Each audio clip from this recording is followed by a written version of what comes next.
Bonjour, bienvenue dans ma nouvelle vidéo, j'espère que vous allez bien. Dans cette vidéo, nous allons nous attaquer au nettoyage de la maison. Et on ne perd pas de temps, on commence immédiatement.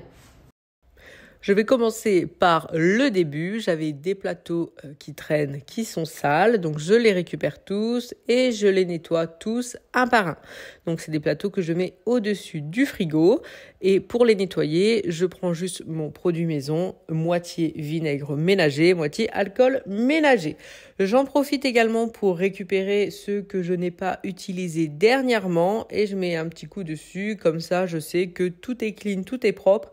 Et je me dis, tant qu'à enlever ce qu'il y a au-dessus du frigo, autant vraiment tout enlever et mettre un petit coup sur le dessus avant que ce ne soit trop sale.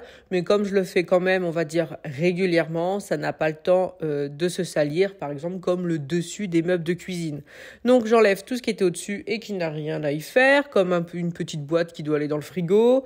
Je ne sais pas pourquoi elle était au-dessus. Donc je remets tout en place et je m'attaque à une autre partie de la cuisine, c'est-à-dire la cafetière, qui est à faire relativement très régulièrement parce que ça se salit très vite. Après, il y a de l'eau qui peut couler. C'est aussi pour ça que j'ai mis un plateau en dessous parce qu'on avait eu le coup plusieurs fois. Donc maintenant, j'avoue, je laisse toujours le plateau.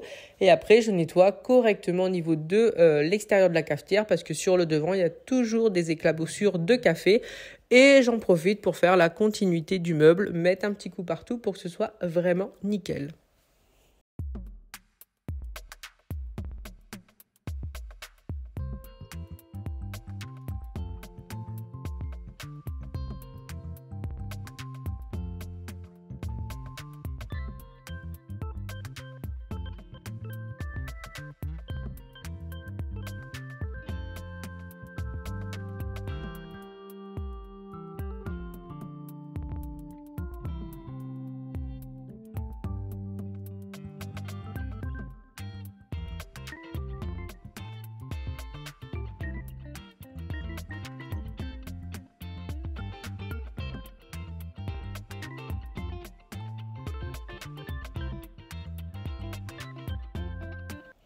La direction, l'îlot de cuisine. Je dis direction comme si j'allais faire 50 mètres alors que j'ai juste fait un demi-tour.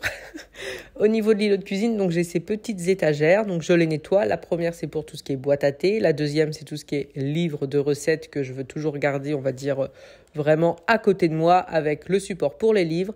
Et la troisième étagère, c'est tout simplement tout ce qui concerne les chats. C'est des petits bonbons pour chats, des petites choses comme ça qu'on leur donne pratiquement jamais, je dois avouer, parce qu'on n'y pense pas. Mais c'est ici, comme ça, s'il y a besoin, il n'y a pas de souci. C'est quand même à disposition.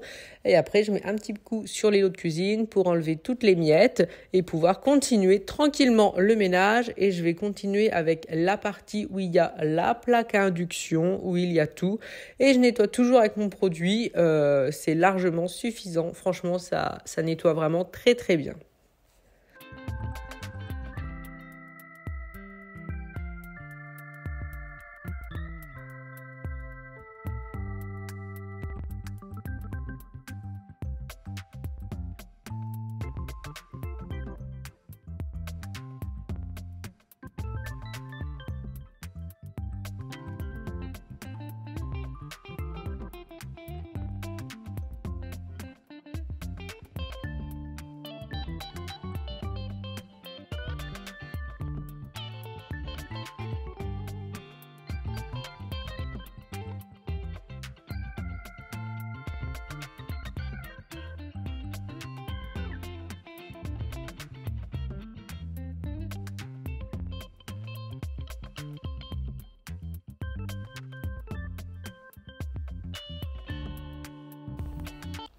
Ensuite, je vais m'attaquer au sol, quelque chose que je veux faire depuis un moment, c'est frotter mon sol. Donc j'enlève tout ce que je peux enlever, poubelle, tabouret, chaise, bac pour les légumes, voilà, tout ce qui s'en va. J'éteins la lumière et je sors l'aspirateur avec le laser vert.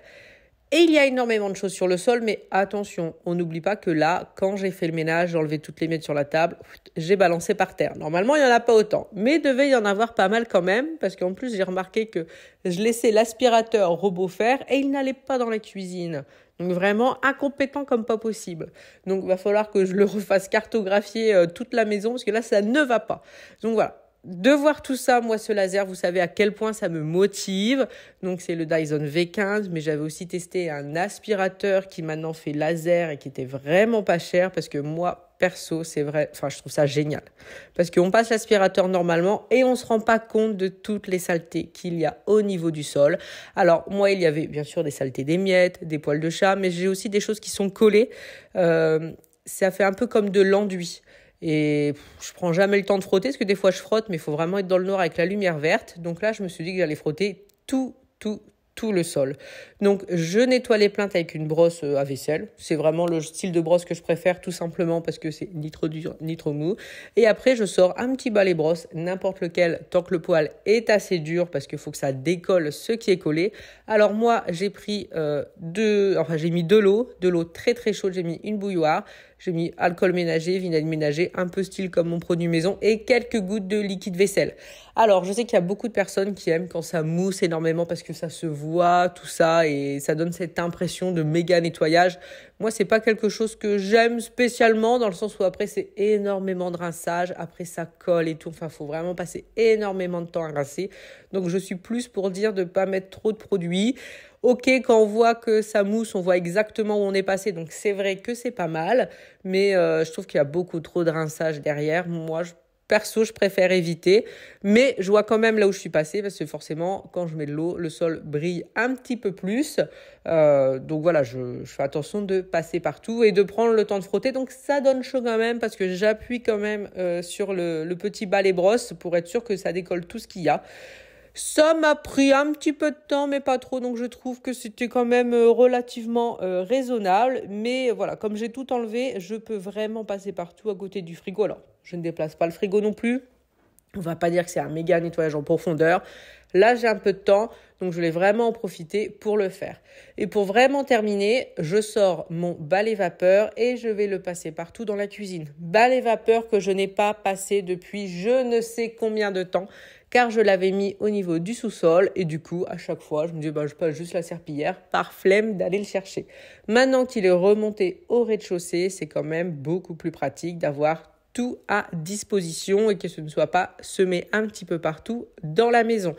Bien sûr, ce balai aspirateur est génial. Je vous avais mis le lien en barre d'infos, me semble-t-il. Il fait aussi à main. Enfin, du coup, je vais le réutiliser pas mal, je pense. Ça fait longtemps que je l'ai et je n'en suis toujours pas déçue. Même si, comme je l'ai dit, ça fait longtemps que je ne l'avais pas utilisé. Donc, une fois que pour moi, le sol est vraiment nickel, je vais quand même nettoyer... j'ai envie de dire tout simplement ce que j'ai enlevé de la cuisine, c'est-à-dire chaise, tabouret. Je fais attention de bien nettoyer les pieds pour bien enlever les poussières. Ça serait dommage de remettre des choses sales sur un sol propre. Et ensuite, il me reste que la poubelle à nettoyer. Encore une fois, j'avais fait l'intérieur de la poubelle il n'y a pas très longtemps. Je fais vraiment l'extérieur, l'air de dire s'il y a des petites éclaboussures. Des fois, quand on met des choses dans la poubelle qui auraient coulé sur le côté, c'est vraiment pour ça. Et puis, c'est déjà pas mal. Je suis contente d'avoir fait ça et je vous remercie et je vous dis à bientôt.